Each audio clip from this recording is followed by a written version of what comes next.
Happy Tuesday, y'all, and welcome to this latest Breath of Fresh Air Shorty with your host, Charles Taylor. So it's good to be back on a Shorty, and I have kind of a funny topic today to talk about. So we are going to jump in to talk about the New York Jets. Yes, the J.E.T.S. Jets. Mess, because that's what they are, is a hot mess. So, before I get to anything that is dealing with the Jets, I just wanted to just restate a couple of things. Normally, this is the first thing. Normally, I don't talk about teams or players who are totally overhyped and who do not deserve any of the hype they get. The New York Jets are one of these teams because, simply put, if they weren't playing in the number one media market in the nation, they wouldn't be getting this type of hype. But because they do play in New York City or in that metropolitan area, that's why they get talked about. But they haven't done anything on the field in years. So they're in that category of teams I don't really talk about. And number two, we do all understand, it's universally understood, the Jets are a tire fire.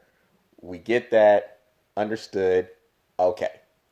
With me saying those two things, let's get to the topic of the New York Jets because on Sunday they had the chance to win their first game of the season.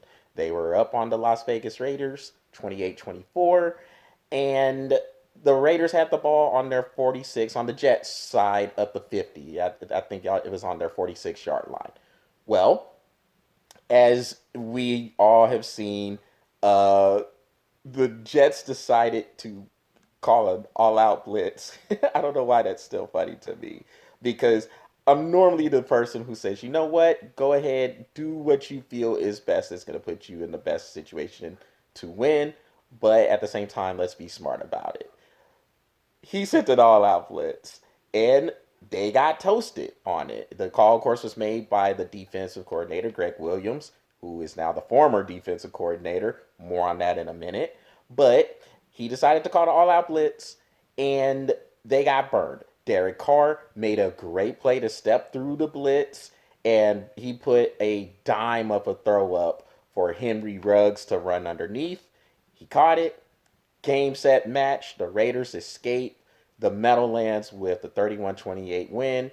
And in essence, for the time being, kind of kept their season afloat. So the Raiders go to 7-5, still with a very good chance, depending on how things go for the rest of the season, to make the playoffs.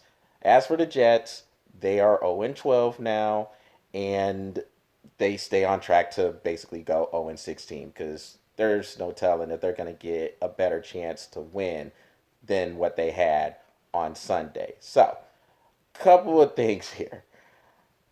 Like I said, we understand and know the Jets are a complete and utter hot mess, a dumpster fire, tire fire, the dumpster juice, uh, landfill garbage, whatever analogy you want to use, the Jets are that. But let's talk about Greg Williams for a minute because, of course, he was the defensive coordinator who made that call to blitz. Um, they got. Sometimes you just get got. But what I did not like about how Greg Williams handled this is all of the players and the head coach, Adam Gase, that's another thing I'm going to get to in a minute, but all the players and the head coach were left to answer all those questions after that play. And Greg Williams left, didn't answer any of the questions that were going to come from making such a high risk, high reward call. So I thought that was pretty cowardly of him not to answer those questions. I don't know if that was instructed for him not to answer those questions. I don't know what happened there, but it was just a terrible look for him not to answer any questions after making such a brash call and the call not working for him. So, as be as it may, he got fired. the next day, or he got fired yesterday on Monday. And this decision apparently was made by the head coach, Adam Gase. Who is Adam Gase to go and make these decisions to fire somebody when you are a 0-12 team and ultimately you are the one who's responsible for why the team is doing so badly? Adam Gase is gonna. I don't think it's a secret. He's gonna get fired at the end of the year, and he done already pretty much admitted that he has not done what he was brought on there to do, which was to develop Sam Darnold as a viable NFL quarterback. Now, Sam Darnold has been hurt a little bit. He hasn't been able to get comfortable with things, but when you're in a franchise that has as much turmoil and as much garbageness running around it as the Jets does, you're really not going to develop much anyway because you're not really going to have the chance to get any type of continuity, and it's just a toxic environment. But this part is where I'm actually coming to defend the Jets a little bit because after the play happened, you heard numerous media outlets, and this always happens when something that could be seen as a controversial topic, uh, when something that is seen as something that could maybe get people talking, get people riled up. You see all these comments and these opinions that don't make any sense and are just flat out stupid, to be honest with you.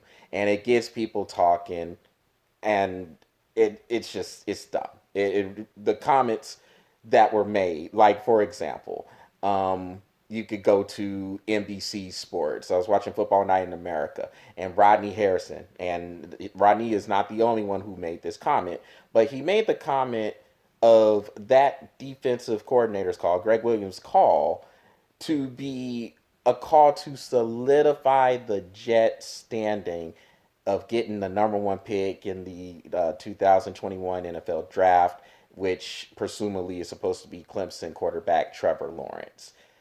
If that ain't one of the dumbest statements I have heard in maybe the history of the world. And look, I don't mind Rodney Harrison. I like him. He wasn't the only one to make it. I heard the same thing on ESPN with Mike Greenberg as well. And numerous other people have said it. It's that how dumb of a statement is that for you to make? How crazy of a statement is that for you to make? Look, number one, and this is another one of the dumb statements that I had heard as well. Number one, he blitzed. Okay, he got beat on the blitz. But how many times have we seen Hail Marys get completed with everybody back in the end zone? How many times have we heard people say, oh, don't play prevent defense because it prevents you from winning? You have to be aggressive in some way, shape, or form. So now you get a coach who was aggressive and he got beat. Now that's wrong as well. Make up your mind, people. We can't have it both ways. Either we're going to go down swinging, we're going to be aggressive, or we're just going to sit back and just chill. Sometimes you just get beat by a better play. And that's what happened with the Raiders. Derek Carr made a good play. Henry Ruggs ran underneath it. But everybody is so quick to try to jump on the negative instead of giving credit where credit is due. Somebody has to make that work in order for the team who made that call to get the negative end of it. This was what happened with the Raiders, so give the Raiders credit. But for people to say that call was made for the Jets to preserve their 0-win number one draft status is beyond dumb, beyond laughable, and like I said, it's one of the stupidest comments I have heard in the history of the world. So you mean to tell me the New York Jets battled for the first 59 minutes and 45 something seconds of that game to take the lead, fight back from a 24-13 deficit to take the lead in that game, only to say, hey, y'all got it, y'all good. We're going to go ahead and we're going to make this call. And hopefully the Raiders go ahead and see what we're doing and they just lob a perfect pass to win the game. Think about that, y'all. For the people who made that comment, think about where you're coming from with that and how dumb that sounds. So the Jets, if that was the case, then why even show up to practice? Why even show up to the games? Just forfeit everything, and we can just go straight to the draft, get Adam Gase fired, and go ahead and make this pick. They're playing out the season, and those players aren't thinking about the draft. They want to taste a victory. They want to taste the W, or as Jameis Winston says, eat that W, eat that W. I know y'all remember what I'm talking about there, but come on, y'all. Let's get smart. We need the media to do better. That right there is beyond stupid. Well, that is what I am breathing on for today. Y'all make sure y'all go to the Breath of Fresh Air YouTube channel, smash that subscribe button, and keep the likes coming on the Breath of Fresh Air Facebook page. Patrick Brackett and I should be coming on for a webcast in a few hours. We hope you guys can come on there and join us and interact with us. Um, Other than that, we will talk to you later on tonight. Take care.